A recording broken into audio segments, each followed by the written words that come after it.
Aunt claimed I owed her for every meal she fed me growing up, so I sent her an itemized bill. Her first reply came through as a voice message in the family group chat, which was honestly the last place I expected to hear my full government name screamed at top volume. I was standing in my kitchen stirring pasta when my phone buzzed on the counter, screen lighting up with Aunt Lisa, 058 voice message. By the time she got to "you ungrateful little," my water was boiling over and my boyfriend was staring at me like, do I need to grab popcorn or a fire extinguisher? The background of her recording was chaos. TV blaring, my uncle yelling, the high-pitched squeal of one of my cousins saying, "Mom, why are you yelling?" And over all of it, my aunt's voice, "You sent me a bill? Are you insane, Megan?" I hit replay, more to prove to myself I'd heard it right than anything. My heart was hammering, palms suddenly slick around the wooden spoon. I felt this weird mix of adrenaline and nausea, like right before an exam you either studied really well for or not at all. Behind me, Liam turned the stove down and gently took the spoon out of my hand because I'd been stirring air for about 30 seconds. "Is that her reaction?" he asked. The group chat was lighting up with gray, typing, bubbles, and the occasional from cousins. On top of the chat was the PDF I'd sent 15 minutes earlier. Invoice. Meals provided to Megan Johnson, 2002 to 2016. I could picture my aunt at her dining room table, reading it on her phone with her mouth hanging open, jaw clenching the way it always did when she couldn't decide whether to play victim or executioner.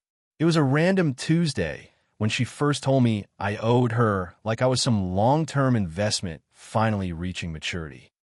I was at my mom's place, sitting at the same old laminate kitchen table I'd done my middle school homework on, scrolling through rental listings on my laptop and stress-drinking lukewarm coffee. I'm 26, for context, and had just gotten a promotion at work that came with a small but meaningful raise. To celebrate, I was looking for apartments that didn't have mold as a feature. My mom was at the sink washing dishes, hair up in a messy bun, humming along to some 80s song on the radio.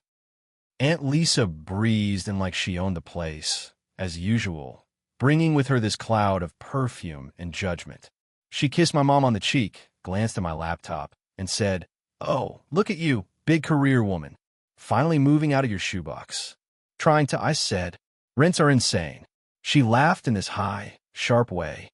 "Tell me about it. Feeding you was practically a second mortgage back in the day." I gave a little awkward chuckle, because we've all heard that line, right? The "we fed you, we clothed you, you owe us" line older relatives throw out when they want you to feel guilty for existing. Except she didn't let it go. She pulled out a chair without asking, sat down, and tilted her head.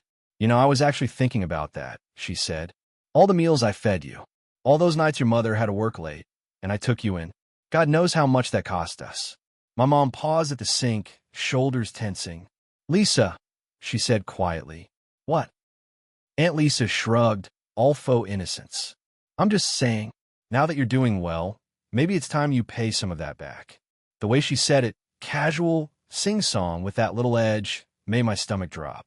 "You mean like money?" I asked because surely I was misunderstanding. She leaned forward, resting her elbows on the table. "Megan, do you have any idea how many dinners you ate at our house? How many lunches I packed when your mom forgot?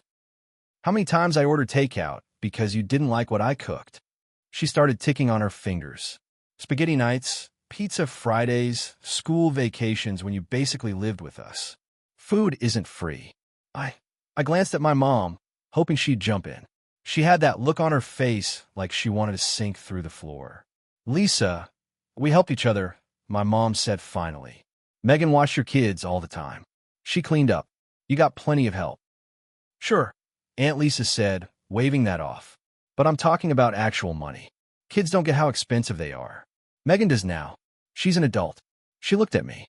"You want to split it, call it even? I'm not asking for everything. Just what's fair." What's fair from her never meant fair. It meant whatever benefited her most. I try to laugh it off. "I mean, I don't even remember how many meals you're talking about." She smiled, but her eyes were cold. "Oh, I have a pretty good idea," she said.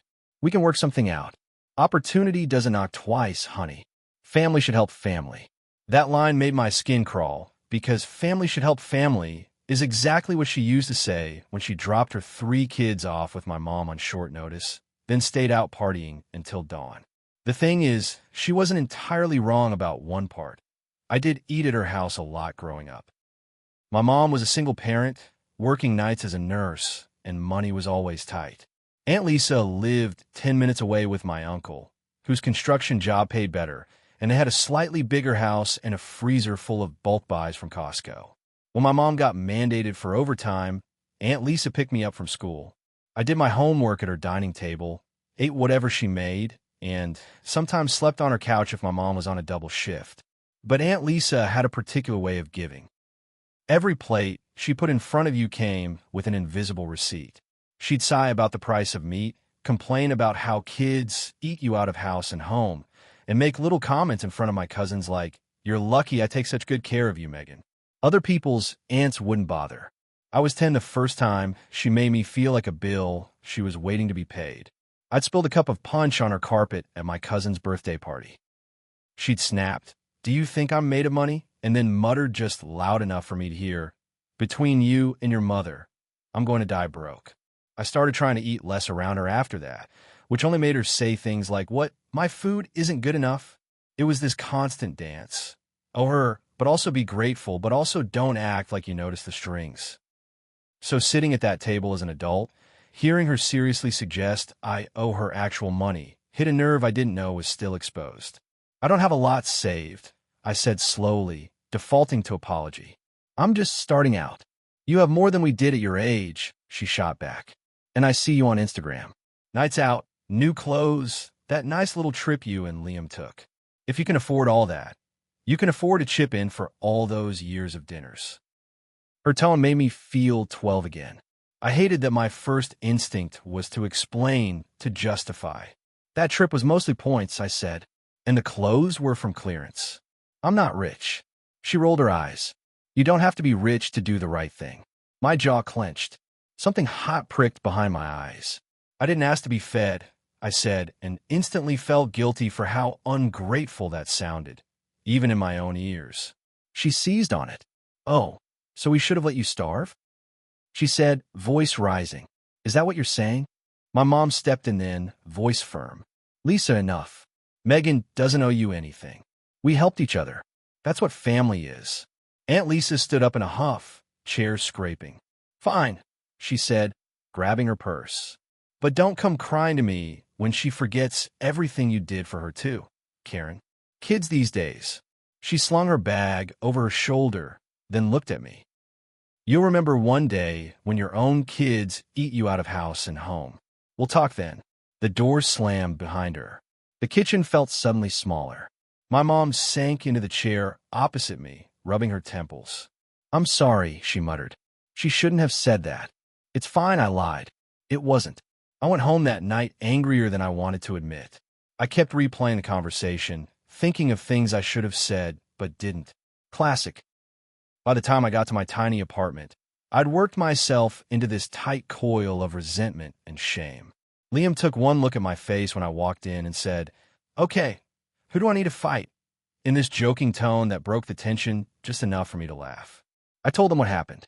I expected him to say she was just being dramatic, to brush it off. Instead, he frowned. "So she's basically trying to invoice you for being an adult in the room when you were a kid?" "I mean, she did feed me," I said, still half defending her. "A lot. She picked me up from school." Because your mom was working a job, keeping people alive," he cut in, "and because she was your aunt. That's called being family, not running a restaurant with back pay." He paused, then added, "Also, didn't you watch your kids all the time?" "Yeah," I said slowly. "I did." "How much babysitting did you do?" he asked. "Like hours-wise?" That question stuck with me. For a guy who failed algebra twice, he has a math brain when it comes to petty social justice. The thing is, I hadn't really thought of all the ways I paid for those meals. I just accepted the narrative that I was lucky to be fed. But when I started actually listing it out, it was a lot. I watched my cousins every summer weekday from age 12 to 16 while Aunt Lisa ran errands, which I later realized was code for got her nails done and hung out with friends. I babysat them on Saturday nights so she and my uncle could go out. I did dishes, swept floors, folded laundry, helped with their homework, and basically acted like a third parent while being treated like I should be grateful for the privilege. Out of curiosity, I opened a new spreadsheet on my laptop one night after work. Title: Aunt Lisa, Time and Meals. At first, it was almost a joke, a way to vent. I listed years down one column, ages across another. I made my best guess at how many dinners a week I'd eaten there in middle school, 3 to 4, how many lunches during summer, 5 per week for about 10 weeks. I added the occasional breakfast, the holiday meals. I Googled average cost of feeding a child per meal, rounded down because I could practically hear her accusing me of inflating. Then, on another tab, I listed babysitting hours. I pulled up my old emails and texts where she'd message things like, "Can you come by at 5? We'll be home by 11, and I'll give you $20 next time." She rarely did. I conservatively estimated all the times we hadn't messaged. I put in minimum wage for those years, not even the going babysitting rate.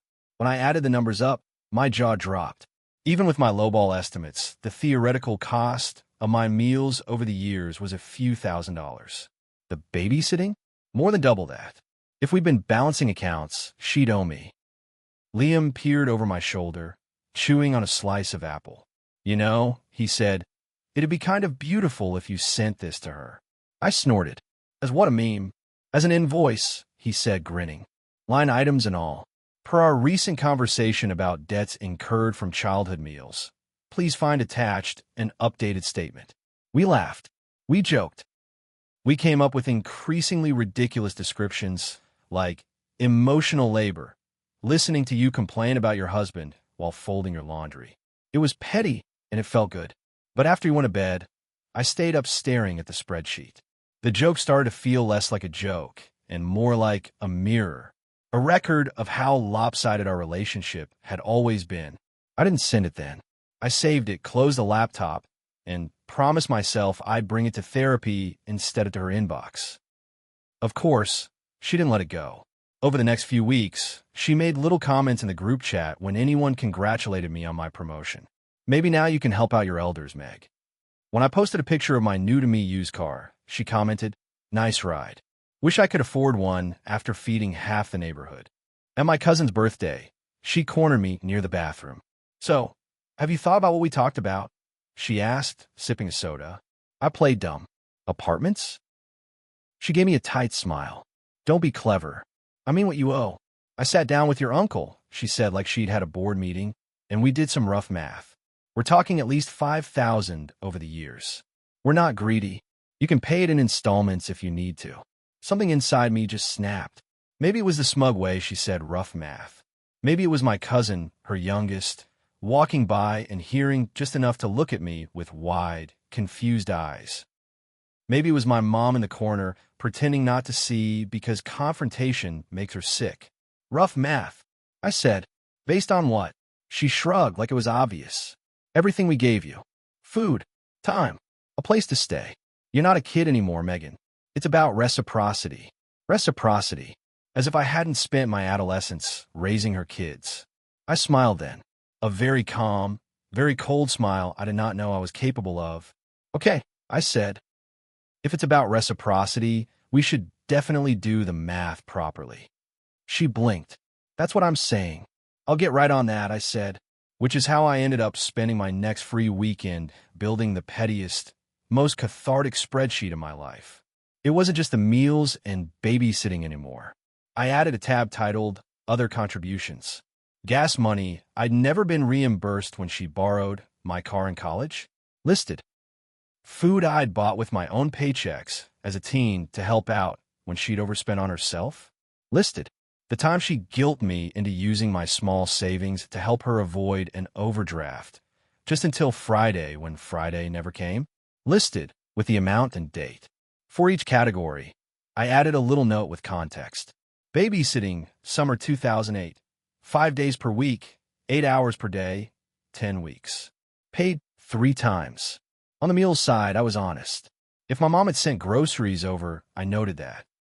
If my aunt had taken us all out to a restaurant, I divided the cost by number of people. I subtracted anything she'd already paid me, like the occasional $20 or a Christmas gift that was actually useful. I didn't include holiday gifts, rides, or soft things like emotional support, because frankly that ledger would have been embarrassing for her. When I finally hit the total, I stared at the bottom cell for a long time. Meals, $3,480-ish. Babysitting and labor, $7,620-ish. Net. She theoretically owed me around $4,000. Obviously, I wasn't going to send her a bill demanding she pay up. That wasn't the point. The point was to show her that turning family care into a transaction was a game she could not win. I formatted it like a real invoice, because if you're going to be petty, commit. Header with my name and address. Her name and address below. Invoice number 001, because I sincerely hoped we'd never have a second. Date. Payment terms, no payment required. In the body, I wrote, per your repeated assertions that I owe you financially for meals provided during my childhood, I have completed a detailed review of both the costs incurred and the services rendered in return. Please see attached itemized statement. Under that, 2 columns, debits, meals, and credits, childcare and labor. Underneath, the totals and the net balance, $0. All accounts settled. At the bottom, I added, going forward, I am not comfortable discussing my finances with you or entertaining any further claims of debt from my childhood. I appreciate the help you provided to Mom and me when I was young, and I also recognize the significant help I provided in return. As far as I'm concerned, we are square.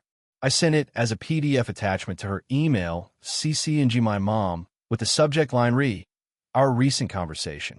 No emojis, no extra commentary. Liam watched me hit send, eyebrows raised. You actually did it, he said. I nodded, heart pounding in my throat. Yup, we both expected a phone call, maybe an angry text. We did not expect the group chat voice message with my full name and a string of words that would have gotten her banned from daytime TV. After I listened to her voice message in the kitchen, my phone buzzed again. My cousin Jess wrote, "Wait, what bill?" Aunt Lisa responded, typing fast, "Your cousin thinks she's a lawyer now. She sent me some ridiculous invoice saying I owe her. After everything I've done, she's attacking me." I took a breath and, against my better judgment, dropped the PDF into the chat. Since you're summarizing, I'll just share the actual document. I wrote. The read receipts popped up one by one. Little scene under my message from my uncle, my other cousins, even my grandmother.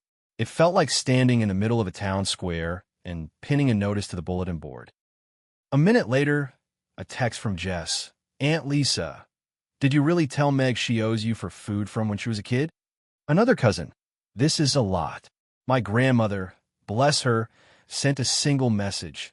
Lisa, this is shameful. My aunt lost it. You all have no idea what I sacrificed, she wrote. I was there for her when her own mother couldn't be. I fed her, I took her in, and this is how she repays me? Public humiliation. My fingers hovered over the keyboard. My hands were trembling, but I felt weirdly calm. You brought this up, I typed. You told me I owed you money. I took you seriously and did the math. I am not asking you to pay me anything. I'm saying I will no longer be guilt-tripped for being a kid who needed dinner. We helped each other. That's what family is supposed to be. She called me then. Straight-up phone call. I let it go to voicemail. A text came through immediately after. Answer the phone, Megan. I didn't. Instead, I called my mom. I knew she'd react like this, my mom said, sounding exhausted. But honestly, good for you. You're not mad. I asked because some part of me still expected to be told I'd gone too far. I'm mad, she said, but at her. Do you know how many nights I cried because she'd make those comments in front of you? Like I was dumping you on her for fun and not because I was working myself into the ground. She took a breath. I should have shut it down sooner. I'm sorry I didn't. That made my chest ache in a different way. It wasn't your fault, I said. You were doing your best. Over the next few days, the family reactions shook out into predictable camps. My grandmother and most of my cousins were quietly or openly on my side. My uncle stayed out of it. One of my older uncles texted me privately. I don't agree with the whole invoice thing, but Lisa has always been dramatic. Don't let it eat you up. Aunt Lisa, meanwhile, alternated between posting vague Facebook statuses about betrayal and sending my mother long texts about how I'd weaponized trauma against her. She tried to corner me in person 2 weeks later at a family barbecue at my grandmother's house. I was at the grill with my uncle, flipping burgers, when I felt her presence behind me like a storm cloud. "We need to talk," she said. I put the spatula down, wiped my hands on a towel, and turned. "Okay." She looked me up and down, eyes red like she'd been crying. "How could you do that to me?" she asked.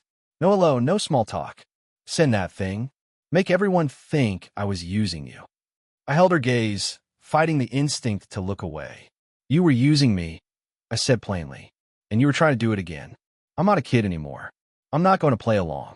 Her mouth opened and closed. "You're ungrateful," she said finally. "I took you in. I gave you food you wouldn't have had. Your mother." My mother worked her ass off. I cut in, more sharply than I meant to. "You watched me because she asked for help and you agreed. No one forced you. I also helped you. Years of childcare, chores, everything. If you want to tally it up, we can, but you don't come out looking like a saint, Lisa. We were all surviving together."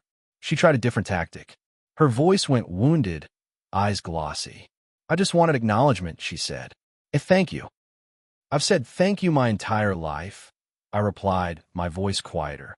"As a kid, as a teenager, as an adult. You don't get to hold basic care over my head forever. That's not gratitude, that's leverage." She stared at me like she was seeing a stranger. Maybe she was. The Megan she knew would have apologized by now, offered to send her something symbolic, try to smooth it over. I was done doing that. "So that's it?" she asked. "You're just done with me?"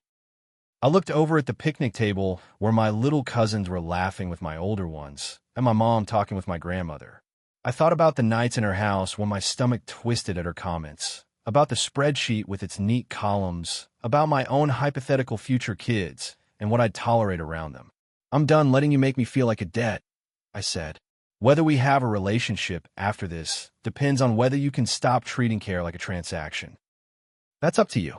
She scoffed, blinking fast. "You sound just like those therapists on TV," she muttered like it was an insult. "Thanks," I said lightly. "They seem pretty healthy." She turned on her heel and walked away. She didn't leave the barbecue, but she stayed on the opposite side of the yard, holding court with the relatives who still let her dominate the conversation. It's been a few months since the invoice fiasco. Things are quieter. The group chat has split into smaller side chats. My mom and I are closer than we've been in years. Aunt Lisa and I are on low contact. She sends the occasional happy birthday text or forwards a meme with no comment. Like if she pretends nothing happened, it will reset. I respond with neutral, thanks, and keep my distance. Sometimes I wonder if I went too far. I replay the moment I hit send and think about alternative timelines where I just blocked her, or had another screaming match, or sat her down and begged her to see how much she hurt me. Then I remember that none of those things ever changed her behavior in the past. The invoice wasn't about money. It was about naming what had always been true, that I gave as much as I got, that I was not a bottomless pit of need she nobly filled, that her version of the story wasn't the only one. And honestly, seeing net balance, $0, all accounts settled in black and white did something for me internally. It felt like closing a book I didn't realize I'd been carrying around, pages flapping open at the same old chapter. She wanted to turn my childhood into a bill. I showed her that if you really want to play accountant with love and care, she doesn't come out ahead. I don't know what our relationship will look like in 10 years. Maybe she'll soften. Maybe she won't. Maybe I'll have kids and decide I don't want them around her until she learns that you don't charge interest on affection. For now, I'm okay with this. My fridge stocked with groceries I bought, dinners at my own table with people who don't keep score, and a PDF of my email drafts that reminds me I'm not an overdue account on anyone's ledger.